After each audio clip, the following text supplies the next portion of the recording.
What's going on, everybody? So in this video I'm going to be breaking down and going in depth with what I believe is the best designer release thus far, my opinion of course, and that being Dior Sauvage Elixir.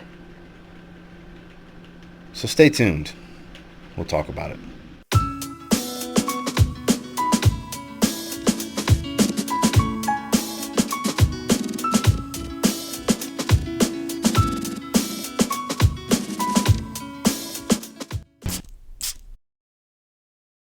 So we'll start off taking a look at the box. So it is textured. It's nothing real special here. You know, it says Sauvage Elixir on the front. It has a platform style box. So around the sides, you just have a little bit of texturing. Looks like paneling on the kind of. And you have the CD for Christian Dior. On the bottom, I'll get it to focus. You do have some fragrance information, batch code, size, the whole nine. And then, like I said, it's that platform style. Has the little bug in there, and you know, nothing special. Decent little box though, different from the rest of the line. Then we have this lovely bottle. So it's very fingerprint apt would be a good word for it. It's very apt to getting a lot of fingerprints. Says Sauvage Elixir on the front. What's different about this one, I do like how it is indented. If I can get my focus back, you do have fragrance information going around the edges of the glass, but it is indented. I do like that about it. CD on the top, of course, it's magnetic.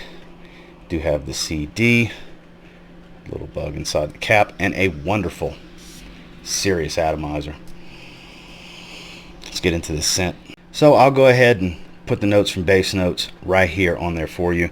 So up top, I do get a little tiny little piece of grapefruit, if anything, and it doesn't even smell like grapefruit. It's just a little touch of citrus. It's all about this spicy aromatic medley up top for me. I get all of the spices. The nutmeg is very dominant. It's super warm. I get a lot of this amber up top as well. Plenty of the lavender. It's just, like I said, aromatic spices is the best way I can describe, the simplest way to describe what the top of this fragrance is for me. It grabs me. It really does, because a lot of you know I love a good spicy fragrance, and this is a great spicy fragrance. More on the higher quality side of designer. I know some people are saying niche level. I'm not going to go there with it. I'm just going to say it's a high quality designer fragrance, just as I would say about Dior Sauvage Parfum, its predecessor, the last flanker to come out in the line, which was my favorite before this came out.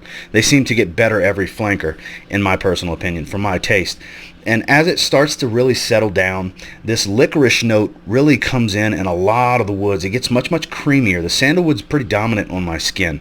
It becomes a creamy wood scent, and then as I start to get into that dry down even more, a lot of that top spice burns off, and I'm left with this warm ambery licorice smell with the creamy sandalwood. I don't distinctively get any vetiver or you know, anything in particular outside of, I get a little bit of sweetness. I don't know what to attribute this light sweetness that I get. It's a creamy, sweet, woody smell in the base. I don't know if it's a sweeter licorice, which licorice isn't known to be a sweet note, or the actual real licorice isn't sweet. So I don't really know what to attribute that to, but on my skin I do get a little touch of sweetness. That's why I say it's a creamy wood sweet scent in the base. Light sweetness, not much. Mostly creaminess and warm woods with that licorice. The licorice doesn't really come out too heavy until a few hours in. I find it really starts to rear its head and make itself much more noticeable to me, to where I can distinguish, hey, that's the licorice note. Not a complex fragrance. It does change a little bit. It's not linear in any way, shape, or form, but it's not so complex that you can't distinguish a lot of the notes. I find it's relatively easy to pick out a lot of nuances here. Though there's not a ton of nuances, it's very distinctive nuances. The spices, your aromatic nature, the creaminess, the woods, the warm amber, the licorice, all very distinguishable for me. I think this is an enthusiast level version of Sauvage, would be a good way to put it. Much sexier than the rest. While the others were compliment magnets for the masses, I think this is just next level. This fragrance took it to another level, in my opinion. And I do want to comparatively talk about the rest of the line. So I don't have the cool spray, but I do have the original right here, we've got Sauvage EDT, the #1 seller, I'm sure. Much fresher, metallic, sharp. It's spicy, fresh shower gel bergamot, loud, obnoxious, and in your face for some people. And then you have the warmer, spicier version that's still quite loud with the eau de parfum, which is kind of the most well-rounded of the bunch in my opinion. You get a little bit of everything, all the facets of what's available in the line from Sauvage. This kind of covers all of it. But personally for me, Parfum has been my favorite since it came out. It's the one I have the biggest bottle of. This is a big 200 milliliter bottle. I got a great price a while back from FragranceNet. It was like $133, $134. You can't get it anywhere close to that for 200 ml now. And while it's still probably going to be the one I wear the most because I have the most of it, it's very warm and smoky and sweeter, and it's a much more polished and refined version of the first two. Whereas when you jump into Elixir, it's barely in the line. I do get a little bit of the base DNA in the background. It's not some Ambroxan bomb. It barely fits the line. You can pick up a little hint of Sauvage DNA in there, but it's not in the forefront. So if you didn't like the previous three I just discussed, you may end up liking Elixir.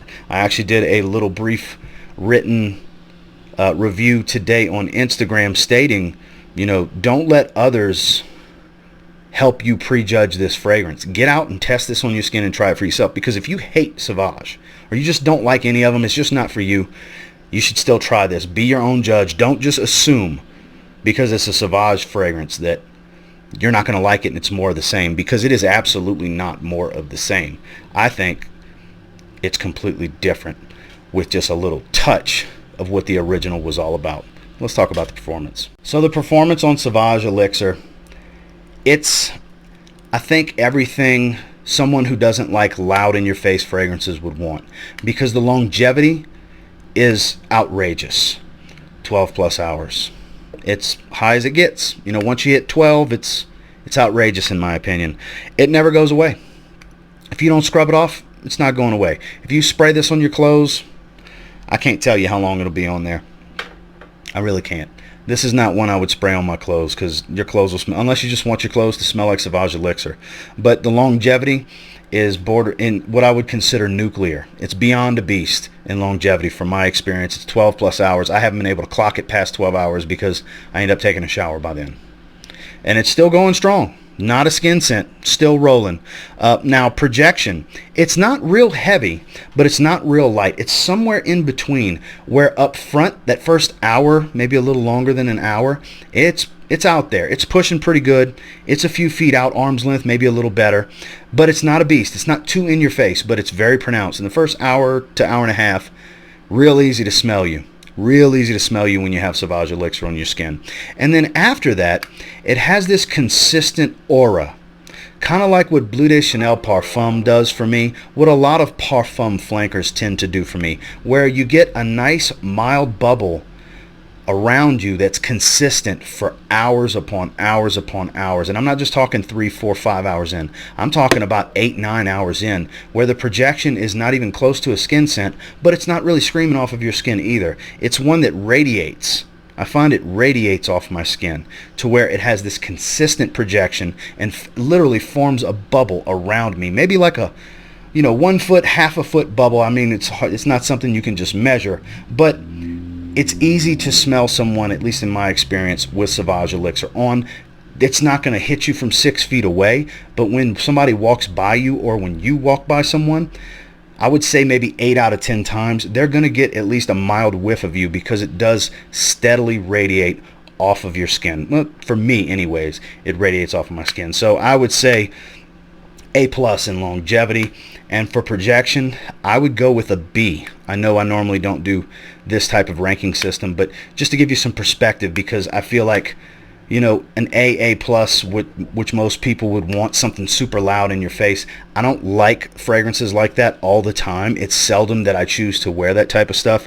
So for me, technically, it's an A+. But I think for the average person that's going to watch this video that's interested in this fragrance, it would probably be more of a B, where it's very pronounced and very consistent, but it's not a beast by any means. Overall thoughts, this is undoubtedly a must-try in my opinion. Everybody should get out and try Sauvage Elixir. I can't imagine somebody just saying, it's a Sauvage fragrance, I don't want to try it. Sorry, it's not focusing. I'm trying to get it. There we go. Get out and try Sauvage Elixir. Must try. For me, my opinion, currently where we stand, this is the best designer release of the year so far. Now, this is my opinion. I'm sure there's some people out there that will share that opinion, and I'm sure there's some people that may hear me say this, see this video, and say, "Oh, he's crazy. There's no way that's designer release of the year." It's subjective. It's opinions. Everything in this video is my opinion and my experience with the fragrance. And I love this fragrance. I think this is a great release. It's very pricey. It's $155 before taxes for 60 ml for a designer fragrance that is high priced. I don't think it's blind buy safe at all.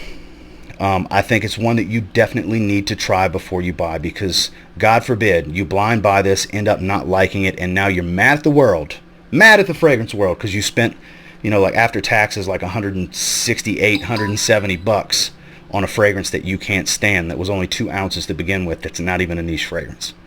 So that's why I say definitely try before you buy. Well, that's my thoughts and feelings on the new Dior Sauvage Elixir. And until next time, do me a real quick favor, go ahead and like, comment, subscribe. So I do appreciate all the feedback, and I love hearing from you guys. How many of you already have it? I know it's kind of taken the fragrance community by storm, fragrance world by storm. It's getting a lot of love. It's getting a lot of love, and deservedly so, in my opinion. You know, I know not everybody likes it. I get it. There's going to be some people that don't care for it, don't get why we like it. A lot of us like it so much. Not every fragrance is for everyone. I say it all the time because it's the most accurate statement when it comes to fragrances. This is not for everyone. This is not for everyone. These two are not for everyone. That's why it's always best to sample first. Not everybody needs to be crazy like me and just blind buy. And I sampled first on this one. And you guys know me. I normally just pull the trigger and roll the dice. And until next time, I will say, if you get your hands on Sauvage Elixir and you give it a spray now, I'm really confident you'll thank me later, because I think this stuff is fantastic. Have a good one, guys.